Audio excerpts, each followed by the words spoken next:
Hello, Bellows Falls. Here we are on the feed. It's the last day of February in And we're flying 2018, and we're flying blind. We have no monitor, so we don't know what's going on. Alex is testing us today. This has been too easy the last several weeks. Everything's been running smoothly. Because I give you everything, and now you're going to have to work for it. And you know whose fault this is? It's whose fault? Your fault. You bugged him about the slides today, and now he's getting his revenge.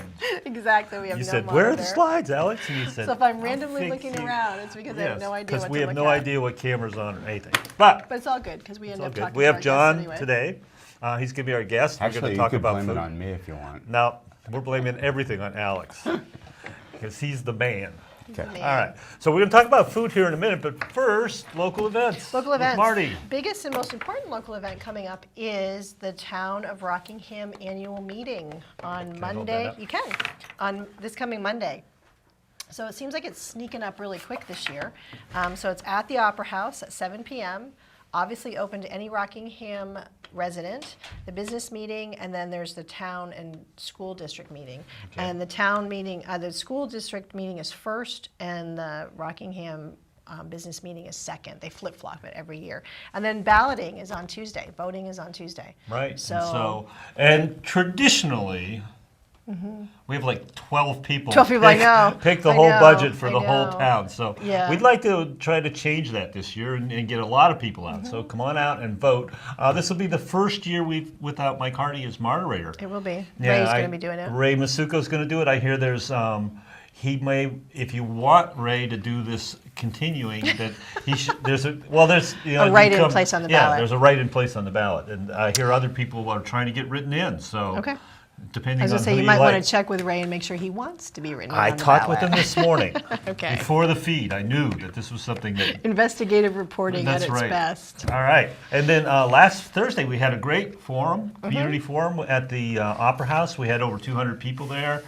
Went 2 hours and talked about breaking the cycle of addiction here in Bellows Falls, and I think it was got people talking. Pretty good. You said you had 40. There were 40 people that signed up for the different agencies. That was really because one of our goals was to get people involved and get people in action, and they said over 40 people signed up different sign-up lists, and the people that were at the Community Justice Center, they presented and they were asking for volunteers. They said they got more people sign up on that one night than they get in a year. Wow.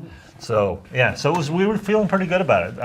We're working on a follow-up. Alex is going to do a telethon here in the summer. He's talking about something like a block party festival rock concert telethon that we're going to rock recovery. You think I'm kidding about this, but I'm you sure know you're that I'm not. All right. Anywho, anything else we need to talk about? No, I think we're good. We're getting right to the cooking. All right, cooking. Now we wanted our loyal audience of Tom and Chris Miller, Rainey the Ware, Sue Smith. We're hoping to come in and do audience participation today because they were hoping that you were bringing food for tasting. Well, you didn't tell me. I said, no, we're just like, I said, if you want the food for tasting, then you need to go to the cooking classes because you get plenty of chance. Yeah, she's been. Plenty of chances for tasting at your cooking classes. Right, yeah. So how did you come up with the concept of cooking classes anyway? That's a long story, but it goes back to the store, the Time to Cook store, and we just thought we'd marry the two so you could get to try some equipment and see how it's used and kind of incorporate it into your, and to be honest, there were I was skeptical of that, and there were a lot of tools that I thought I don't need that. I use a knife for almost everything, but over the course of 10 years now, 8 years, there's a lot of things that she has in the store that I actually use. In fact, she brings over stuff from time to time, and you've seen me. That ratchet salt and pepper shaker. That was like the coolest thing ever. And then your microplane. Right. Yeah. All those things. So that's how I got kind of talked into it. But it's was it talked or was it arm twisted? A little bit of both. We'll just go with talked. But it's changed over I think it's 8 years now. Wow, you've been doing it for 8 years? That we've gotten a lot better at it. So we're you know, like I look back over some of the pass outs that I did 7 or 8 years ago, and I just shake my head because, you know, they're much more comprehensive now, and they're much better researched now, and partially because on the internet there are millions of recipes Plethora of shows. and shows and YouTube and books, magazines. But one of the things I find when I'm researching recipes is that they really lack, some of them, a lot of them, and they are inaccurate in some cases, so that if you actually follow them, it's very convoluted. You know, I think back to Julia Childs and her cookbooks back in the 70s, and if you did any of her great recipes, but they took hours to put together, and you know, too hard to do, really. Yeah, right.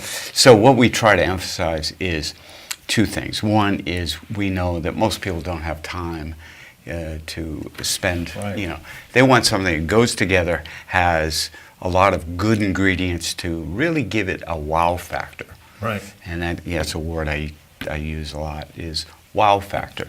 And, you know, really big, bold, well-seasoned flavors in the dish. But know. you really hit on an important point. I think that Julia Child and the people, they grew out of a restaurant classic cuisine thing, and they were trying to sort of write about that. Right. But people, like you said, they worked in a restaurant all day, so they were making stocks, they were doing all these sauces and all that. And you get home from work and you have 10 minutes. You don't have your duck stock handy and ready in the kitchen. You're not going to be making it, Yeah, so we did a sauce class last night, and I explained to them that, you know, if you want to make a classic demi-glaze, you can do that. And I did it Monday to show them the laborious aspects of making a demi-glace. But you can buy it online so, you know, if you have a dinner party and you want to impress your guests, you buy some of this and you can add it to a simple cream sauce or just with a red wine reduction, and you can have anything that I make. Right. So why wouldn't you do that? As opposed to...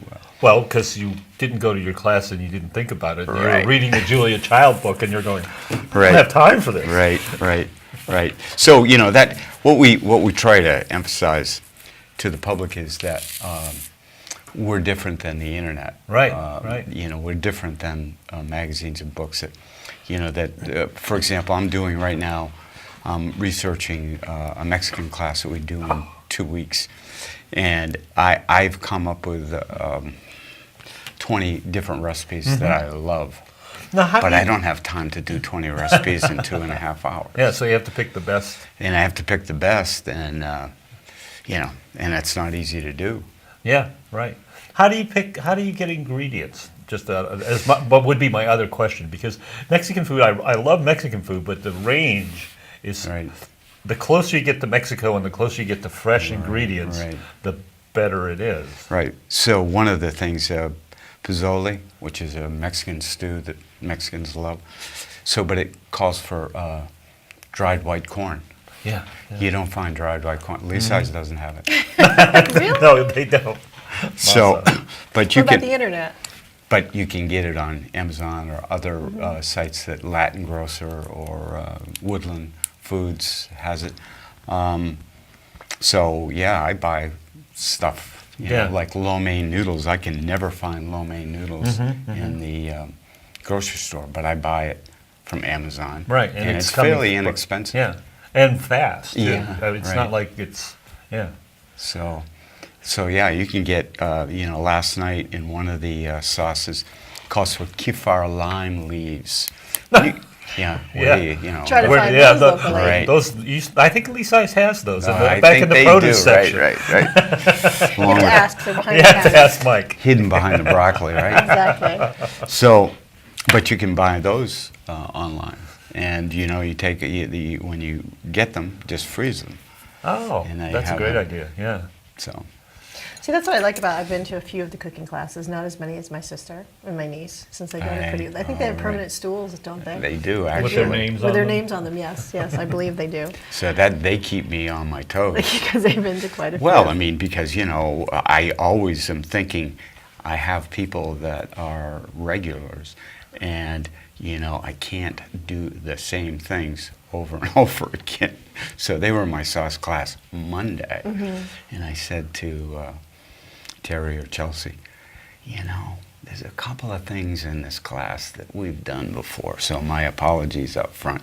But, that's that you gotta keep But I think, it fresh. yeah, I think that's important, but I also think from a participant perspective, sometimes it's good to remember, like be reminded how to Yeah, do you that don't get it sauce all or the something. Like first maybe you time, didn't sure. go right home and make it. Right. Like, so to be reminded. Yep. And what I like is the practical tips that you pick up.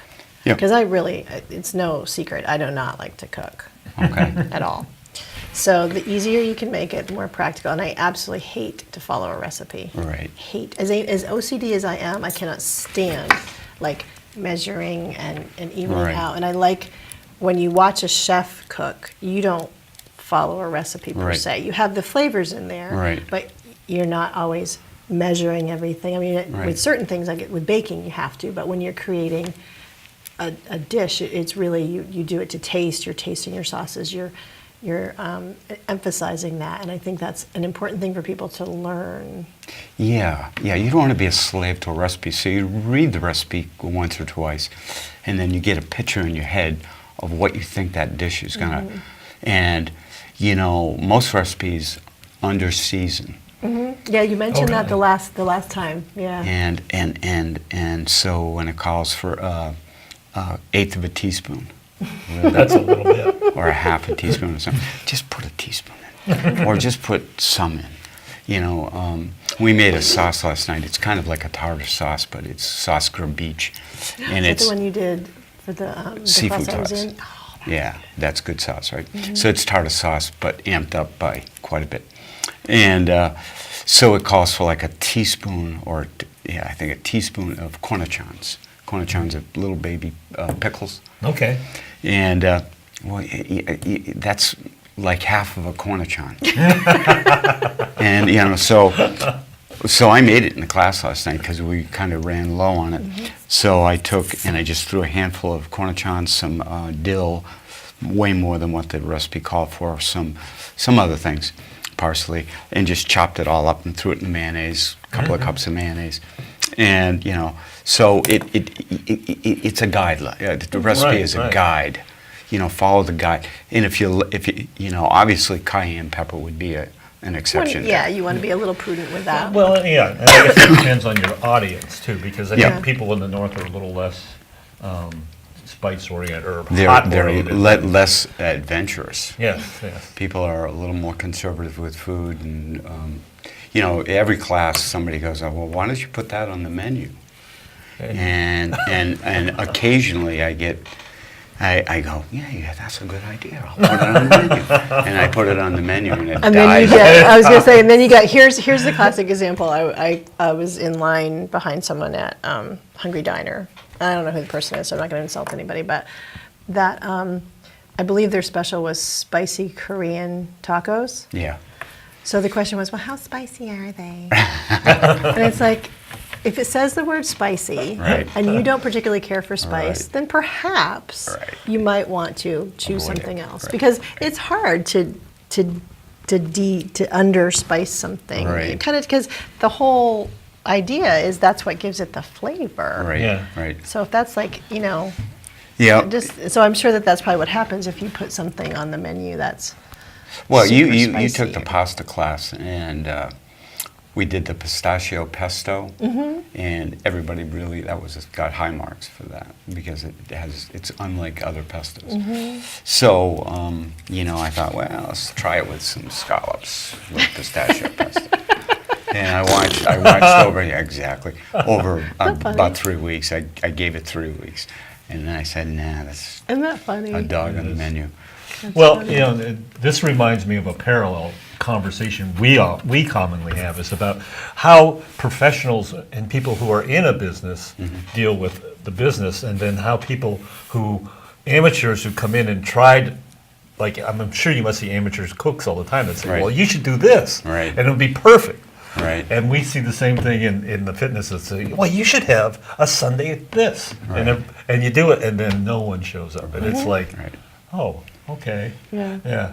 Yeah, it's the field of dreams. If you build it, they will come theory. But yeah, if you just had this on your menu, I'd come to your restaurant every right, week. right. Yeah. I think that's one of, and as I think we've talked about this the last time, it's one of your strengths, and one of the reasons that you're still here after everyone has come and gone is that you maintain a menu that you feel comfortable with, Right. that you cook well, and in a space that works for Right. everyone.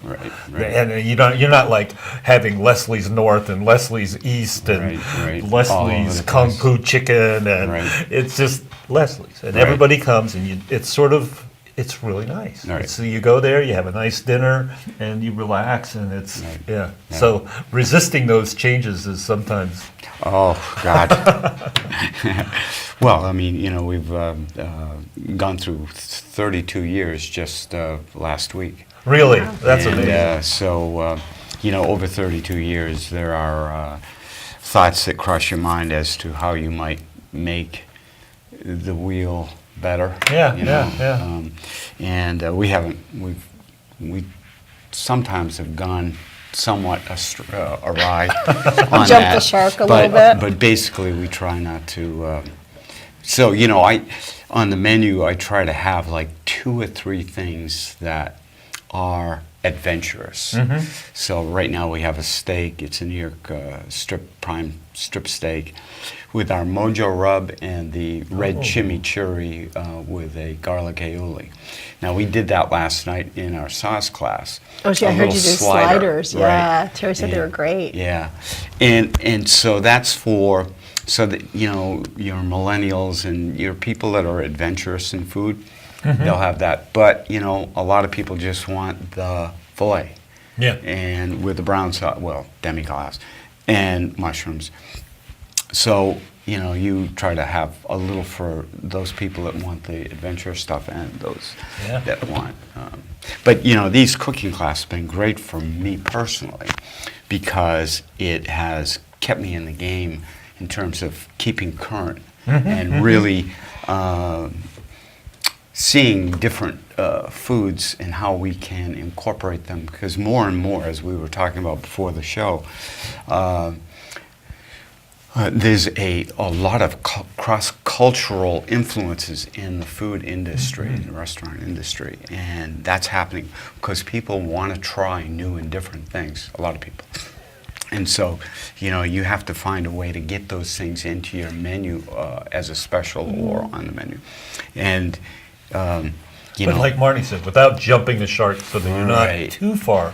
Yeah, Right, yeah, right, yeah. right, It's right. an interesting. Because it's an interesting balance. Again, as a consumer, when you have a restaurant that you like to go to, you at least for me, I balance between wanting to go and have my favorite thing, Right. the reason I went there. Right. But then every once in a while, wanting to have the ability to have something Right. different. New and I and think different. yeah, and I think you Right. balance that out well. Right. And I think that's an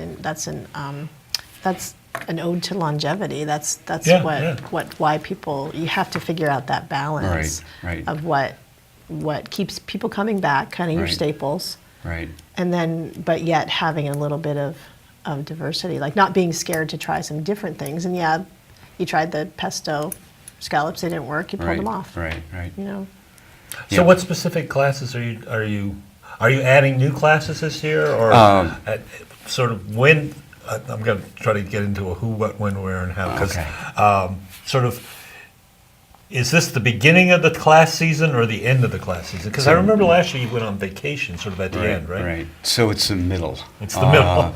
So you have all of March, and even a couple of weeks, one in April. We're doing a much abbreviated vacation this year, and then we come back in May and do a bunch. I say a bunch. We've got a couple in May, and then a couple in June. Yeah, your grilling classes. Grilling is already full for one Wow. class, so we're gonna do a second for you. one and maybe a third one, seeing how that goes. But Monday night, it filled right up, so you got people to sign up for it. And then, you know, as it gets into the summer season, people go away, and Yeah, right. so it's not good. But what we'd like to do is, you know, after foliage, because October is too busy, is to get going right away. And for whatever reason, November and December just don't work well. And then January rolls around, and then the classes fill right up. So. Well, yeah, it's I think it's, people are doing their, you know, they're thinking about Thanksgiving and Christmas and all that Right. stuff. Yeah. But once they hit January, it's like, I need to do something new and Get out of the different. house Get out of the house. On a and Monday try night something. especially, get out of the house on a Yeah. Monday night. Yeah. So, and sometimes you do them on Tuesdays, is that correct? Right. So if they fill up, then we'll do a Tuesday. So our Mexican class is full both Monday and Tuesday. Wow. And then we have a Spanish class, and then we're doing some. You know, right at the end of March, we're doing soups and stews, which we had scheduled for November and didn't It didn't fill up. do it. Yeah. So, and then we have everyday Italian simplified, and that's all kinds of things that you can, you know, make ahead in some cases, or at least prep ahead, so that when you get home, and people love Italian food, and you know, to my knowledge, there aren't a lot of Italian restaurants in a 20, 30 mile radius. Yeah. But you know what? You can make every bit as good Italian food at home as you can get in most Italian restaurants, simple American Italian restaurants. And why? So why would you do that? Yeah. Well, you know, I mean, Why would you do that? Because you don't like to cook. That's why. let me just throw that But out there. really- Because that's okay, my that's- perspective. that's I could do all these things at home, but I don't like to. We did chicken piccata last night for a simple pan sauce, and I if it took no more than 5 to 10, I know there's 5 to 10 minutes of agony, right? See, that's why we're opposite. I love to cook. I really like, you know, Right. and things just like like that to is a challenge. Making it so that you can do it quickly at home and have it taste good. Yeah, Is well, that's a real challenge. Although I think I went last year to your Italian, and again, I don't like to cook, but I always pick up something. Like the biggest thing, I mentioned it last week, was the butter and the olive oil combination. Right. When sautéing, I've been using that. That's been sweet. Good, You had done the correct way to do a carbonara. right, So yeah, I felt that I could do a carbonara at home. Did never do it. right. Haven't done it yet, but I Right. got the recipe. But it's there. It's Right. there. It's, you know, maybe someday I'll get adventurous. But yes, if I am gonna, God forbid, cook, Right. I want it to be quick and easy, but I want it to taste good. And that's the thing I Right. struggle with, is really figuring out how to get that taste. And I think those are the techniques that you learn from a chef, because you guys again, to get back to, you work on taste, Right. not necessarily a recipe. Right. And I think that's the kind of the secret to cooking, is to work on taste and not Right. always the recipe. The recipe gives you the guidelines, like you said, Right. but you got to work to tast. Right. And then just the techniques That's that you have. that's important when you talk about taste, because something you have to do as you go through as you're cooking a particular dish, you have to go through it and taste it all the time you're cooking it to see whether it needs more salt and pepper. And most people under salt and pepper.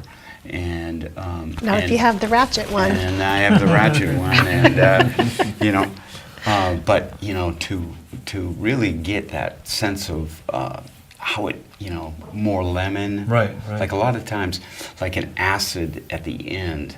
Like on a lot of dishes at the restaurant, I squeeze a lemon over Over the it, top, right and that before you- really perks up the flavor, gives it a bright flavor to it. And you know, so that chicken piccata had, you know, not too much lemon, but enough so as that it really has that lemony flavor.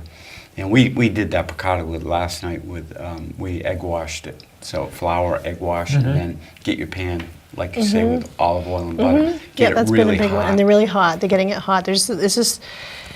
I think some of the things is just picking up skills. Yeah. You know, the skills, because the chef skills, the skills that you guys got to move quickly. You got to, Right. and so I think picking that stuff, those skills up, is important too. So I say in our class that I want everybody to get 5 to 10 new tips, tricks, in every class, depending on your skill level. If you're a really accomplished cook, it might not be 10, but you know, at least 4 or 5 things that you say, hey, that's something I'm going to incorporate.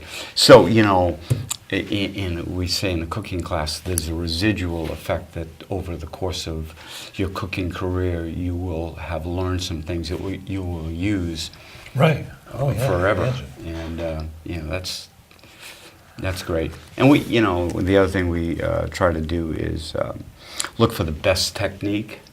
So when you cook something, there are cuts of meat that, like in the steak class we did, we did skirt steak. Well, skirt steak, which is a fairly inexpensive cut of beef, is great if you cook it the right way.